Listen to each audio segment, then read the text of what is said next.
Welcome to Shri academy online teaching classes 2020-21। मैं नीलम त्रिपाठी आज एक नए विषय के साथ प्रस्तुत हूँ।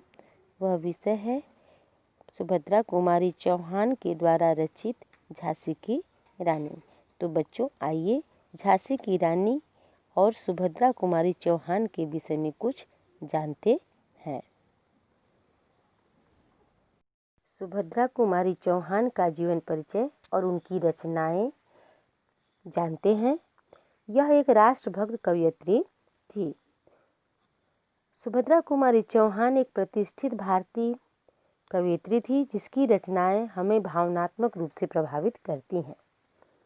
उनकी सबसे प्रसिद्ध रचना झांसी की रानी है, जिसमें झांसी की रानी लक्ष्मीबाई के जीवन का वर्णन किया गया है। पूरे हिंदी साहित्य में यह कविता भारत के लोगों द्वारा सबसे ज़्यादा सुनाई और गाई जाती है। भारत सरकार ने उनकी याद में भारतीय तटरक्षक जहाज का नाम रखा है। उनका जन्म इलाहाबाद जिले के निहालपुर गांव में 16 अगस्त 1994 में हुआ था। खंडवा के ठाकुर लक्ष्मण सिंह के साथ उनकी शादी हुई। बाद में वह वर्ष 1919 में जबलपुर में रहने लगी। वहाँ सुभद्रा कुमारी चौहान 1921 में महात्मा गांधी द्वारा शुरू किए गए असहयोग आंदोलन में शामिल हुई और वह नागपुर की अदालत में गिरफ्तार होने वाली देश की प्रथम सत्याग्रही महिला भी थी। महान कवयित्री सुभद्रा कुमारी चौहान के द्वारा लिखी गई कविता झांसी की रानी की कुछ शुरुआती पंक्तियाँ इस प्रकार से हैं। आइए हम इसको देखते हैं। सिंहासन हिल उठे राजवंशों ने भ्रिकुटी तानी थी। बूढ़े भारत में आई फिर से नई जवानी थी। गुमी हुई आज़ादी की कीमत सबने पहचानी थी। दूर फिरंगी को करने की सबने मन में ठानी थी। चमक उठी संसद दामन में वह तलवार पुरानी थी। बुंदेले हर बोलों के मुँह हमने सुनी कहानी थी। खूब लड़ी मर्दानी वह तो झांसी वाली रानी थी। तो आइए इसके अर्थ को भी समझ लेते हैं। प्रथम पद में लेखिका ने झांसी की रानी लक्ष्मीबाई के साहस और बलिदान का वर्णन करते हुए कहा है कि किस तरह उन्होंने गुलाम भारत को आज़ाद करवाने के लिए हर भारतीय के मन में चिंगारी लगा दी थी। रानी लक्ष्मीबाई के साहस से हर भारतवासी जोश से भर उठे और उन सबके मन में अंग्रेजों को दूर भगाने की भावना पैदा होने लगी। सन 1857 में उन्होंने जो तलवार उठाई थी, यानी अंग्रेजों के खिलाफ जो जंग छेड़ी थी, उससे सभी ने अपनी आज़ादी की कीमत पहचान ली थी और यह बात बुंदेल के खंड के हर लोगों के जुबान पे पड़ी हुई थी कि मर्दों की भांति लड़ने वाली मर्दानी वह झांसी की रानी थी। तो आशा है बच्चों आप इसे समझ चुके होंगे।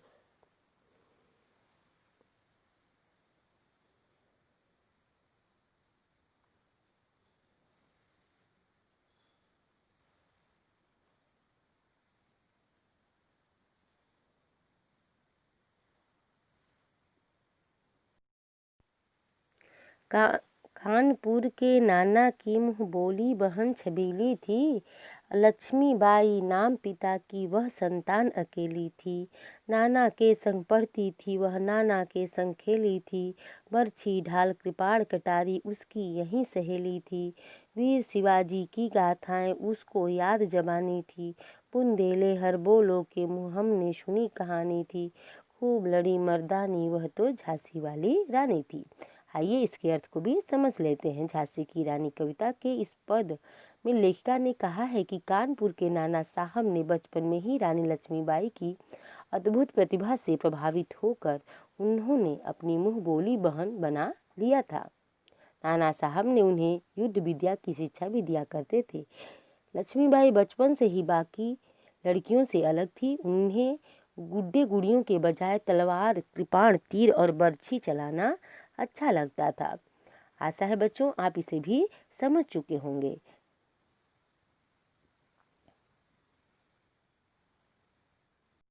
लक्ष्मी थी या दुर्गा थी, वह स्वयं वीरता की अवतार। देख मराठे पुलकित होते, उसके तलवारों के वार। नकली युद्ध व्यूह की रचना और खेलना, खूब शिकार सैन्य घेरना, दुर्ग तोड़ना, ये थे उसके प्रिय खिलवाड़। महाराष्ट्र कुलदेवी उसकी भी आराध्य भवानी थी। बुंदेले हर बोलो के मुँह हमने सुनी कहानी थी। खूब लड़ी मर्दानी, वह तो झांसी वाली रानी थी। तो बच्चों आइए इसके अर्थ को भी समझ लेते हैं। झांसी की रानी कविता के इस पद में कवयित्री ने बताया है कि लक्ष्मीबाई युद्ध व्यूह रचना, तलवारबाजी, लड़ाई का अभ्यास तथा दुर्ग तोड़ना, इन सब खेलों में माहिर थी। मराठाओं की कुलदेवी भवानी उनकी भी पूजनीय थी। वे वीर होने के साथ साथ धार्मिक भी थी। यह बात हम सभी ने बुंदेलखंड के लोगों के मुंह से सुनी है कि मर्दों की भांति लड़ने वाली मर्दानी वह झांसी की रानी थी। तो ऐसा है बच्चों, समझ चुके होंगे। अब आइए इसका अगला भाग देखते हैं। हुई वीरता की वैभव के साथ सगाई, झांसी में ब्याह हुआ रानी बनाई लक्ष्मीबाई झांसी में। राजमहल में बजी बधाई, खुशियाँ छाई झांसी में। सुभट बुंदेलों की बिरदावसी वह आई झांसी में। चित्रा ने अर्जुन को पाया, शिव से मिली भवानी थी। बुंदेले हर बोलो के मुँह हमने सुनी कहानी थी। खूब लड़ी मर्दानी, वह तो झांसी वाली रानी थी। तो आइए इसके अर्थ को भी समझ लेते हैं। झांसी की रानी कविता के इस पद में कवयित्री ने लक्ष्मीबाई के झांसी के राजा श्री गंगाधर राव के साथ विवाह का उल्लेख किया है। उनकी जोड़ी को शिव पार्वती और अर्जुन चित्रा की उपमा भी दी गई है। उनके आने से झांसी में खुशियां और सौभाग्य आ गया था। यह बात हम सभी ने बुंदेलखंड के लोगों के मुँह जुबानी सुना है कि मर्दों की भांति लड़ने वाली मर्दानी झांसी की रानी थी। तो ऐसा है बच्चों, आप इसे भी समझ चुके होंगे। अब आइए इसके अगले भाग को समझते हैं। उदित हुआ सौभाग्य मुदित महलों में उजियाली छाई, किंतु कालगत चुपके काली घटा घेर लाई। तीर चलाने वाले कर में उसे चूड़ियाँ कब भाई, रानी विधवा हुई हाय विधि को भी नहीं दया आई। निह संतान मरी राजा जी, रानी शोक समानी थी। बुंदेले हर बोलो के मुँह हमने सुनी कहानी थी। खूब लड़ी मर्दानी, वह तो झांसी वाली रानी थी। तो आइए इसके अर्थ को समझते हैं। इस पद में लक्ष्मीबाई के जीवन के कठिन समय का वर्णन किया गया है, जिसमें उनके पति की असमय मृत्यु के बाद रानी अत्यंत दुखी थी। उनकी कोई संतान भी नहीं थी। वे झांसी को संभालने के लिए बिल्कुल अकेली रह गई थी। राजा निसंतान ही मर गए थे और रानी के हृदय में शोक का अंबार व्याप्त था। यह बातें हम सभी ने बुंदेलखंड के लोगों के मुंह से सुनी थी कि मर्दों की भांति लड़ने वाली मर्दानी झांसी की रानी थी। तो आशा है बच्चों आप इसे भी समझ चुके होंगे। तो आइए अब इसके अगले भाग को देखते हैं।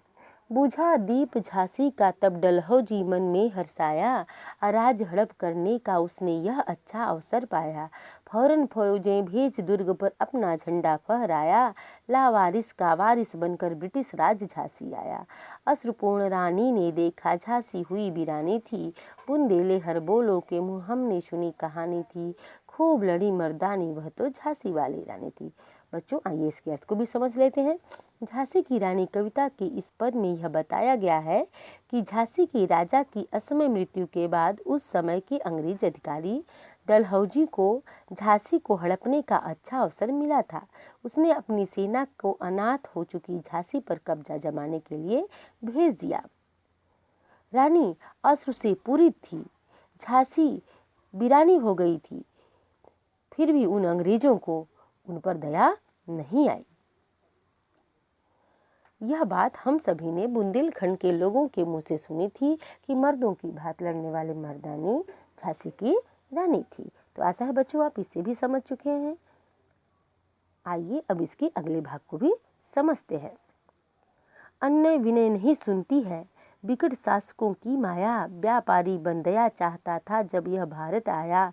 डलहौजी ने पैर पसारे, अब तो पलट गई काया। राजाओं नवाबों को भी उसने पैरों ठुकराया। रानी दासी बनी बनी यह दासी अब महारानी थी। बुंदेले हर बोलो के मुँह हमने सुनी कहानी थी। खूब लड़ी मर्दानी वह तो झांसी वाली रानी थी। आइए इसके अर्थ को भी समझ लेते हैं। झांसी की रानी कविता के इस पद में कवयित्री बता रही हैं कि अंग्रेज लोग भारत में व्यापारी बन आए थे और फिर धीरे धीरे उन्होंने यहाँ के सभी बड़े बड़े राजाओं, महाराजाओं और रानियों से दया और सहायता की भीख मांग कर उनका ही राज हड़प लिया। परंतु लक्ष्मीबाई अन्य राजा रानियों से विपरीत थी और उन्होंने विषम परिस्थितियों में भी एक महारानी की तरह झांसी को संभाला था और मर्दों की भांत लड़कर अपनी वीरता अंग्रेजों को दिखा दी थी। तो आशा है बच्चों आप इसे समझ चुके होंगे। तो आइए इसके अगले भाग को समझते हैं। छीनी राजधानी दिल्ली की लखनऊ, छीना बातों बात कैद पेशवा था बिठूर में, हुआ नागपुर का भी घात। उदयपुर तंजौर सतारा कर्नाटक की कौन बिसात, जबकि सिंध पंजाब ब्रह्म पर अभी हुआ था वज्र निपात। बंगाली मद्रास आदि की भी तो वही कहानी थी, बुंदेले हर बोलो के मुँह हमने सुनी कहानी थी। खूब लड़ी मर्दानी वह तो झांसी वाली रानी थी। तो आइए इसके अर्थ को भी समझ लेते हैं। इस पद में उन सभी राज्यों की चर्चा की गई है जिन्हें अंग्रेजों द्वारा हड़प लिया गया था, जो कि निम्न है: दिल्ली, लखनऊ, बिठूर, नागपुर, उदयपुर, तंजौर, सतारा, कर्नाटक, सिंध प्रांत, पंजाब, बंगाल और मद्रास। अर्थात ऐसा कोई क्षेत्र नहीं बचा था जहां बेईमान अंग्रेजों ने अपना अधिकार नहीं जमाया हो। आशा है बच्चों आप इसे भी समझ चुके होंगे। धन्यवाद।